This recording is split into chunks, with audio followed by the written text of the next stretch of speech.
Sir നമസ്കാരം. നമസ്കാരം. മുഖ്യമന്ത്രി ആയിരുന്ന പിണറായി വിജയൻ 2026 നിയമസഭാ തോൽവിക്ക് ശേഷം പാർട്ടിക്കകത്ത് നിന്ന് വലിയ വലിയ വിമർശനങ്ങൾ നേരിട്ടുകൊണ്ടിരിക്കുന്നു.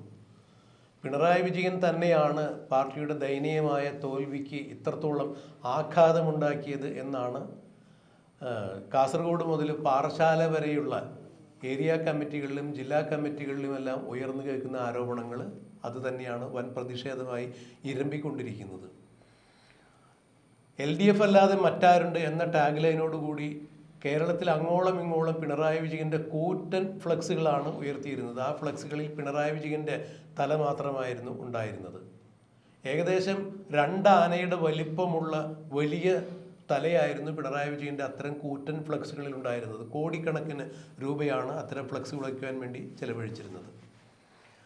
അതുൾപ്പെടെ പിണറായി വിജയൻ്റെ അത്തരം ഏകാധിപത്യ സ്വഭാവങ്ങളും ഞാൻ മാത്രമാണ് ഈ പാർട്ടിയെ നയിക്കുന്നത്, ഞാനല്ലാതെ മറ്റാരുണ്ട് എന്നുള്ള സന്ദേശമാണ് LDF അല്ലാതെ മറ്റാരുണ്ട് എന്ന ഫ്ലെക്സിലൂടെ പിണറായി വിജയൻ നൽകിയതെന്നും ഒരു 2ാം നിര നേതാക്കന്മാരെ പോലും CPM-ൽ വളർന്നു വരാൻ അനുവദിക്കാതെ തനിക്കൊപ്പം ഉണ്ടായിരുന്ന സഹപ്രവർത്തകരെ മിടുക്കന്മാരായ അല്ലെങ്കിൽ മിടുക്കികളായ നല്ല നല്ല കഴിവുള്ള മുതിർന്ന സഖാക്കന്മാരെയെല്ലാം വെട്ടിയൊതുക്കി, അതായത് ശൈലജ ടീച്ചറെയും തോമസ് ഐസക്കിനെയും G സുധാകരനെയും പോലുള്ള ആ വലിയ വലിയ നേതാക്കന്മാരെ വെട്ടിയൊതുക്കിക്കൊണ്ടാണ് പിണറായി വിജയൻ തൻ്റെ സിംഹാസനം ഉറപ്പിക്കാൻ വേണ്ടി എല്ലാ കാലത്തും ശ്രമിച്ചിട്ടുള്ളത്. ഈ കഴിഞ്ഞ 2026 നിയമസഭാ തെരഞ്ഞെടുപ്പിലും അത് കണ്ടു. മട്ടന്നൂരിൽ ഷുഗർ സീറ്റായിരുന്ന KK ശൈലജയെ പേരാവൂരിലേക്ക് മാറ്റി തോൽപ്പിക്കുന്ന കാഴ്ചയും കണ്ടു.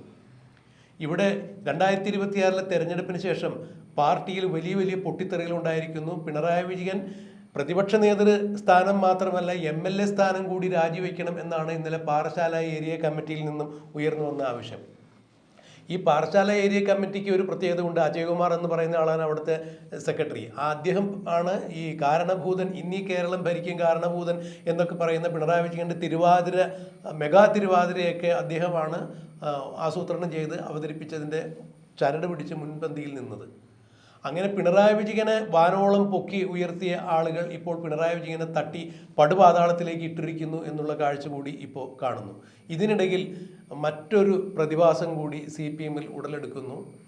ഇന്നലെ മലപ്പുറം ഭാഗങ്ങളിലാണ് മുൻ CPM സംസ്ഥാന സെക്രട്ടറി ആയിരുന്ന A വിജയരാഘവനെതിരെ വലിയ ഫ്ലക്സ് വന്നിരുന്നെങ്കിൽ ഇപ്പോൾ കണ്ണൂരിലെമ്പാടും P ജയരാജൻ, കുന്നമംഗലം ഈ ഭാഗങ്ങളിലെല്ലാം ഇപ്പോൾ P ജയരാജൻ്റെ ഫ്ലക്സുകൾ ഉയർന്നിരിക്കുന്നു. ഞങ്ങളുണ്ട് കൂടെ എന്നുള്ള ടാഗ് ലൈനോട് കൂടിയാണ് ഈ ഫ്ലക്സ് വന്നിരിക്കുന്നത്. മുൻപൊരിക്കൽ ഒരു തെരഞ്ഞെടുപ്പിന് മുമ്പായി പിണറായി വിജയനെ അർജുനനായും ജയരാജൻ ശ്രീകൃഷ്ണനായും എല്ലാം ഒരു ചിത്രീകരണം നടത്തിക്കൊണ്ട് രഥം തെളിക്കുന്ന ഒരു ഫ്ലക്സ് ഉയരുകയുണ്ടായി. അതായത് ഭരണരഥം തെളിക്കുന്ന ആളായി P ജയരാജനെയും ശത്രുക്കളെ വെട്ടിയൊതുക്കി ഭരണം പിടിക്കുന്നതിനുള്ള അർജുനൻ്റെ ഗാന്ധികമേന്തി നിൽക്കുന്ന അർജുനനായി പിണറായി വിജയനെയും ചിത്രീകരിക്കുന്ന ഒരു ഫ്ലക്സ് ഇറങ്ങിയുണ്ടായി. അന്ന് പിണറായി വിജയൻ അസകൃഷ്ണനായി ജയരാജനെ അതിൽ നിന്നും വിലക്കിയുണ്ടായി. പിന്നീട് ഇന്നിപ്പോൾ ആകാശ് തില്ലങ്കേരി, ജയിലിൽ കിടക്കുന്ന ആകാശ് തില്ലങ്കേരി അടക്കമുള്ള ചില ആളുകൾ അഭിനയിച്ച ജയരാജനെ കുറിച്ചുള്ള ഒരു ഗാനമെല്ലാം പുറത്തിറങ്ങി. അന്നും അതിനെക്കുറിച്ചും വ്യക്തിയാരാധന പാടില്ല എന്നൊക്കെ പറഞ്ഞ് പിണറായി വിജയൻ P ജയരാജനെതിരെ നഖശിഖാന്തം എതിർപ്പുയർത്തിക്കൊണ്ട് രംഗത്ത് വന്നിരുന്നു. എന്നാൽ മാറിയ സാഹചര്യത്തിൽ 2026 പാർട്ടിയുടെ ദയനീയമായ തോൽവിയെ തുടർന്ന് ഈ പാർട്ടിക്ക് ഒരു പുതിയ മുഖം, പുതിയൊരു നേതൃത്വം ആവശ്യമാണ്. അഥവാ അവരുടെ തന്നെ ഭാഷയിൽ പറഞ്ഞാൽ പുതിയൊരു കാരണഭൂതനെ ആവശ്യമുണ്ട്. അങ്ങനെ ഒരു പുതിയ കാരണഭൂതൻ്റെ ചിത്രം അല്ലെങ്കിൽ അദ്ദേഹത്തിൻ്റെ സന്ദേശം ഉൾക്കൊള്ളിച്ചുകൊണ്ടാണോ P ജയരാജൻ്റെ ഫ്ലക്സുകൾ നാട്ടിലെമ്പാടും ഉയരുന്നത് എന്നുള്ളതാണ് എനിക്ക് മുതിർന്ന മാധ്യമപ്രവർത്തകനായ രാജ്മോഹൻ സാറിനോട് ചോദിക്കാനുള്ളത്. പ്രദീപിൻ്റെ കമ്പാരിസൺ നന്നായിരുന്നു. ഒരു കാരണഭൂതൻ മാറിക്കഴിഞ്ഞു. ഇനി അദ്ദേഹത്തിൻ്റെ കാര്യകാരണ ബന്ധങ്ങളിൽ യാതൊരു സ്ഥാനവുമില്ലാതെ നിർജ്ജീവമായ അവസ്ഥയിലേക്ക് പിണറായി വിജയൻ മാറിക്കഴിഞ്ഞു. അപ്പോൾ പുതിയൊരു കാരണഭൂതന്മാരില്ലെങ്കിൽ മാർക്സിസ്റ്റ് പാർട്ടിക്ക് നിലനിൽപ്പില്ല. എല്ലാ അടിമ സംസ്കാരത്തിൻ്റെ ഒരു പ്രത്യേകതയാണ് നയിക്കാൻ ആരെങ്കിലും വേണം. നയിക്കുക എന്നുള്ള വാക്ക് ശരിയല്ല, തെളിച്ചു കൊണ്ടുപോകാൻ, ആട്ടുപറ്റത്തെ തെളിക്കുന്ന പോലെ തെളിച്ചു കൊണ്ടുപോകാൻ ആരെങ്കിലും വേണം. അവരെ കാരണഭൂതനെ പോലെ ഇവർ ആരാധിക്കുകയും ചെയ്യും. അപ്പോൾ ഇത് പുതിയ കാരണഭൂതനായിട്ട് അവതരിക്കാനുള്ള ശ്രമം നടത്തുന്നത്, അതായത് സാധ്യത ശ്രീ P ജയരാജനാണ്. ജയരാജനോട് 2 തരത്തിലുണ്ട്. ഒരു വീരാരാധനയുണ്ട്, ഒരു സഹതാപതരംഗമുണ്ട്. വീരാരാധന എന്ന് പറഞ്ഞാൽ CPM-കാർക്ക് വിരോധം തോന്നി കൈത്തരിപ്പ് തീർക്കണം, ആരെങ്കിലും തല്ലണം എന്നുണ്ടെങ്കിൽ കൊല്ലണം എന്നുണ്ടെങ്കിൽ, അത് യൂത്ത് കോൺഗ്രസ് ആയാലും വേണ്ടില്ല, കോൺഗ്രസ് ആയാലും വേണ്ടില്ല, RSS ആയാലും വേണ്ടില്ല, CPI ആയാലും വേണ്ടില്ല, SDP ആയാലും വേണ്ടില്ല, ആരെങ്കിലും രണ്ട് തല്ലണമെങ്കിൽ അതിനുള്ള എല്ലാ സഹായ സഹകരണങ്ങളും ചെയ്തു കൊടുക്കുന്നത് മൊത്തമായും ജയരാജൻ കമ്പനി ഏറ്റെടുത്തിരിക്കുന്നു. അപ്പോൾ അങ്ങനെയുള്ളൊരു നേതാവിനെ തള്ളിക്കളയാൻ CPM-ന്റെ അത് വീരാരാധന മത്സരമാണ്. മറിച്ച് ജീവിച്ചിരിക്കുന്ന CPM-ന്റെ രക്തസാക്ഷി എന്ന രീതിയിലുള്ള ഒരു സഹതാപകരമല്ല. മത്സരിച്ച പ്രധാനപ്പെട്ട മത്സരങ്ങളിലെല്ലാം തോറ്റു, ദയനീയമായി തോറ്റു. താൻ ഒന്നുമല്ല, ജനങ്ങളുടെ മുമ്പിൽ താൻ ഒന്നുമല്ല എന്ന് സ്വയം കാണിച്ചു തന്നു ജയരാജൻ. അല്ല, പേരാവൂരില് ഈ ശൈലജയ്ക്കെതിരെ അല്ലെങ്കിൽ വടകരയിൽ ശൈലജയ്ക്കെതിരെ ഉണ്ടായതുപോലെ ഈ P ജയരാജനെയും മനഃപൂർവ്വം അങ്ങനെ തോപ്പിച്ചു. മുരളിയോട് തോറ്റല്ലേ തിരുവനന്തപുരത്ത് എന്ന മുരളിയോട് വടകര തോറ്റത് ജയരാജൻ. അപ്പോൾ ജയരാജൻ്റെ മഹാത്മ്യം ഇപ്പോൾ പാടാം. കാരണം പിണറായി വിജയൻ താവോട്ട് അപ്പോൾ ജയരാജന് അപ്പുറത്തേക്ക് ചിന്തിക്കാനുള്ള കഴിവ് CPM-ന് ഇല്ലാതെ പോയെങ്കിൽ, അല്ലെ കമ്മ്യൂണിസ്റ്റ് പാർട്ടിക്ക് ഇപ്പം നിലനിൽക്കുന്ന ഈ തല്ലിപ്പൊളി നേതൃത്വത്തിനെതിരായി ചിന്തിക്കാനുള്ള കഴിവ് അണികൾക്ക് നഷ്ടപ്പെട്ടെങ്കിൽ അതാണ് ഇവിടെ ഏറ്റവും വലിയ സൂചന. അല്ല, മറ്റൊരു കാര്യം കൂടി ഇതിൻ്റെ കൂടെ ഒന്ന് എടുത്തു പറഞ്ഞോട്ടെ. എനിക്ക് തോന്നുന്നു, എൻ്റെ പരിമിതമായ രാഷ്ട്രീയ അവബോധത്തിൽ നിന്ന് പറയുമ്പോൾ, കണ്ണൂരിൽ പിണറായി വിജയനും ജയരാജനും നേരിട്ട് മത്സരിക്കുന്ന ഒരു അവസ്ഥ ഉണ്ടായി കഴിഞ്ഞാൽ P ജയരാജൻ തന്നെയായിരിക്കും അവിടെ ജയിക്കുക എന്നുള്ളതാണ്. കണ്ണൂരിൽ അത് താങ്കൾ എടുത്തു പറഞ്ഞാൽ നന്നായി. കണ്ണൂരിൽ അപ്പം അത്രത്തോളം കണ്ണൂരിൽ P ജയരാജന് സ്വാധീനമുണ്ട്. PJ ആർമിയുടെയൊക്കെ സാന്നിധ്യം നമുക്ക് ഒരിക്കലും വിസ്മരിക്കത്തക്കതല്ല. അപ്പോൾ അത്തരത്തിൽ ഇപ്പോൾ ഒരു അച്ചുതണ്ട് രൂപം കൊള്ളുന്നു എന്ന് വേണം മനസ്സിലാക്കാൻ. അതായത് ഇപ്പോൾ അടുത്ത കാലത്ത് 2024 തെരഞ്ഞെടുപ്പിൽ ഒരു പുതിയ പ്രവണത നമ്മൾ കണ്ടു. CPM-ന്റെ വിമതന്മാർ, CPM-നെതിരെ CPM വിമതന്മാർ നിന്ന് ജയിച്ച് ഭൂരിപക്ഷത്തോടു കൂടി പുറത്തിറങ്ങി MLA-മാരാവുന്ന കാഴ്ചയാണ് നമ്മൾ കണ്ടത്. അപ്പോൾ തീർച്ചയായും പാർട്ടിയുടെ അടിത്തട്ടിൽ, പാർട്ടിയുടെ മേൽത്തട്ടിൽ, പാർട്ടിയുടെ ഭൗതിക ശരീരത്തിൽ കൃത്യമായി എന്തോ ബാധിച്ചിരിക്കുന്നു. വലിയൊരു മാരകമായ അസുഖം പാർട്ടിക്ക് ബാധിച്ചിരിക്കുന്നു, കൊഴിഞ്ഞുപോക്ക് തുടങ്ങിയിരിക്കുന്നു എന്നുള്ളത് CPM തിരിച്ചറിഞ്ഞിരിക്കുന്നു. ഇതിനെ ചെറുക്കുന്നതിന് വേണ്ടിയോ അല്ലെങ്കിൽ നേരത്തെ സാറ് പറഞ്ഞതുപോലെ ആ വീരാരാധനയുടെ ഭാഗമായി ഉയർത്തിക്കാണിച്ച് ഇവരെല്ലാം ഏകോപിപ്പിച്ച് നിർത്താൻ പറ്റിയൊരു നേതാവെന്ന രീതിയിലോ, അല്ലെങ്കിൽ സ്വയം എനിക്കിനിയും ഉയർന്നു വരാനൊരു ഇനിയും ഒരു അംഗത്തിന് ബാല്യമുണ്ട് എന്ന് ധരിപ്പിക്കുന്ന തരത്തിലോ എന്തോ ആവട്ടെ, അങ്ങനെ ജയരാജൻ്റെ ഫ്ലക്സുകൾ നാടെമ്പാടും ഉയർന്നു ഞങ്ങളുണ്ട് കൂടെ, ഈ സംഭവിച്ചതിനെല്ലാം ഇനി ജയരാജനുണ്ട് കൂടെ എന്നുള്ളൊരു കാരണഭൂതനെ പുതിയതായി ഉയർത്തിക്കൊണ്ടുവരുന്ന ഭാഗമായിട്ട് തന്നെയാണോ ഇത്തരം ഒരു സംഭവം നടക്കുന്നത്? അല്ല, അതിന് ഇനിയിപ്പം പ്രധാനപ്പെട്ട കാര്യം കാരണഭൂതനെ പുതുതായിട്ട് ഉയർത്തിക്കൊണ്ടുവരാൻ നോക്കുകയാണ് P ജയരാജനെ. പിണറായി വിജയൻ്റെ പേടി ഇവിടെ അല്ല. പിണറായി വിജയൻ ഈ നേതാക്കന്മാരെ മുഴുവൻ വെട്ടിനിരത്തി, ശൈലജ ടീച്ചറെയും അതുപോലുള്ളവരെല്ലാം വെട്ടിനിരത്തി ഇതിന് തയ്യാറെടുത്തതിൻ്റെ കാരണം ഇന്നത്തെ രീതിയിൽ ഒരു ജനാധിപത്യപരമായ പാർട്ടി തെരഞ്ഞെടുപ്പിലൂടെ ഇദ്ദേഹത്തിന് റിയാസിനെ ഏറ്റവും ടോപ്പ് പാർട്ടി സെക്രട്ടറി സ്ഥാനത്തേക്ക് കൊണ്ടുവരാൻ പറ്റില്ല. ശക്തമായ എതിർപ്പുണ്ടാകും. അപ്പോൾ അധികാരം കൊണ്ട് അടിച്ചമർത്തി പേടിപ്പിച്ച് സൃഷ്ടിക്കപ്പെടുന്ന ഒരു സ്റ്റേറ്റ് കൗൺസിലാണെങ്കിൽ റിയാസിനെ അവിടെ പുഷ് ചെയ്യാൻ ആർക്ക് സാധിക്കും? പിണറായി വിജയന് സാധിക്കും. അപ്പോൾ റിയാസിൻ്റെ ഭാവി, ശോഭനമായ ഭാവി ഉന്നം വെച്ചാണ് പിണറായി വിജയൻ ഇത്രയും സ്വേച്ഛാധിപത്യത്തോടെ പാർട്ടിയിൽ പെരുമാറുന്നത്. താൻ പറയുന്നത് എല്ലാവരും കേട്ടാൽ മതി. ഏത് കാര്യത്തിലും, ഒരു കാര്യത്തിൽ മാത്രമല്ല, നാളെ തൻ്റെ പിൻഗാമിയെ തിരഞ്ഞെടുക്കുന്നതിലും പിണറായി വിജയൻ അഭിപ്രായം പറയും. അത് അംഗീകരിക്കാൻ ഗോവിന്ദന് തൊട്ട് താഴോട്ടുള്ള PP ദിവ്യ വരെ അല്ലെങ്കിൽ വാസവം വരെ തയ്യാറായിരിക്കും എന്നുള്ള ഉത്തമ ബോധ്യം പിണറായി വിജയൻ അറിയാം. കാരണം ആ കാഴ്ചപ്പാടിലാണ് ഈ വെട്ടിനിരത്തലുകൾ നടന്നിരുന്നത്. അവിടെ ഏക തടസ്സം ശരിക്കും പിണറായി വിജയൻ്റെ ഗെയിം പ്ലാനിന് തടസ്സമായിട്ട് ഇപ്പോഴും നിൽക്കുന്നത് മറ്റാരുമല്ല P ജയരാജനാണ്. ബാക്കി EP ജയരാജനെയും MV ജയരാജനെയൊക്കെ എങ്ങനെ കൈകാര്യം ചെയ്യണം എന്ന് നന്നായി അവരെല്ലാം ഉള്ള ജില്ലയിൽ രാജേഷിനെ പോലുള്ള ആളെ ജില്ലാ സെക്രട്ടറി ആക്കാൻ ആർക്ക് പറ്റി?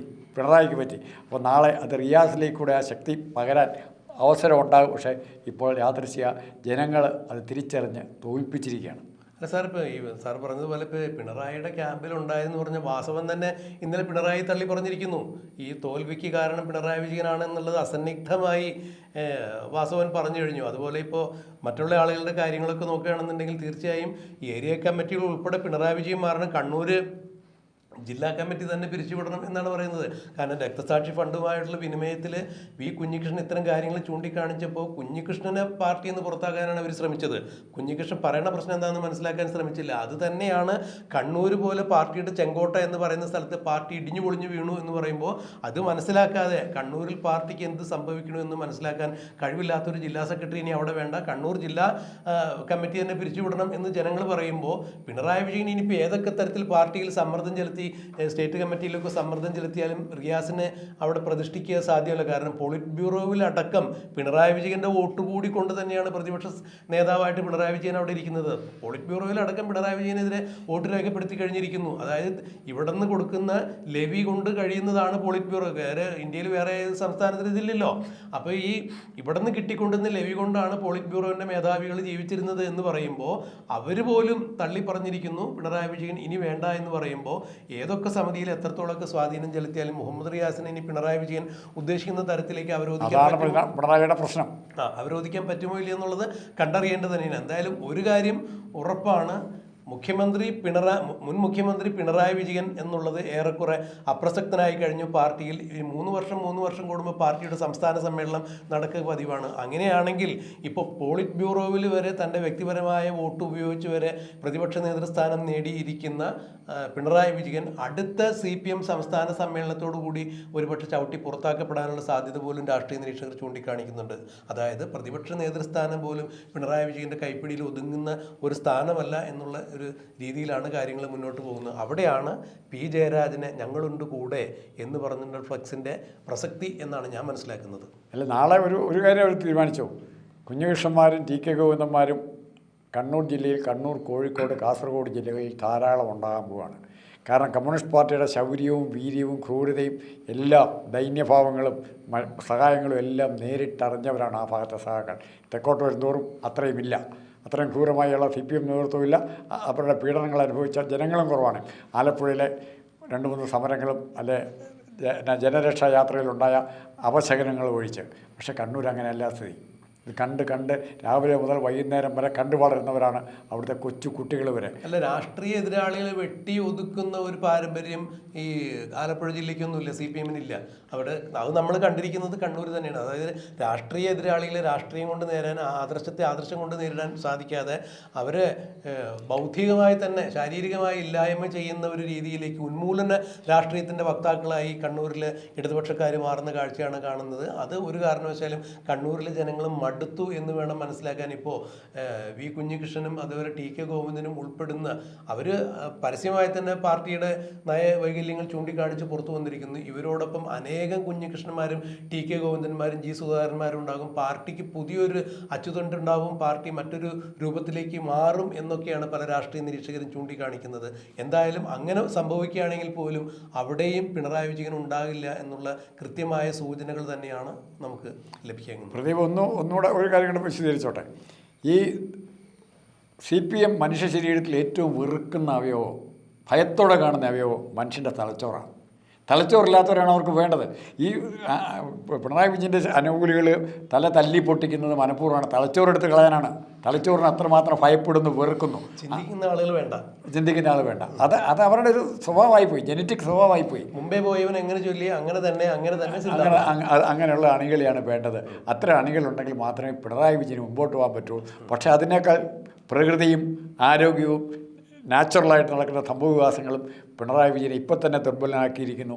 അധികകാലം മുമ്പോട്ട് പോകാൻ എത്രമാത്രം പ്രാഞ്ചികേട്ടനായാൽ പോലും പിണറായി വിജയന് നടക്കാൻ പറ്റില്ല എന്നാണ് ഞാൻ കരുതുന്നത്. അപ്പോൾ ആ ഒരു രാഷ്ട്രീയ നിരീക്ഷണത്തിൻ്റെ മുൻപിലാണ് ജയരാജൻ്റെ ഫ്ലക്സിൻ്റെ പ്രസക്തി ഏറുന്നത്. ഇനി എന്താണ് കൂടുതൽ ഫ്ലക്സുകൾ വരുമോ, ആരൊക്കെ വരും എന്നുള്ളത് നമുക്ക് കണ്ടറിയാൻ കാത്തിരിക്കാം.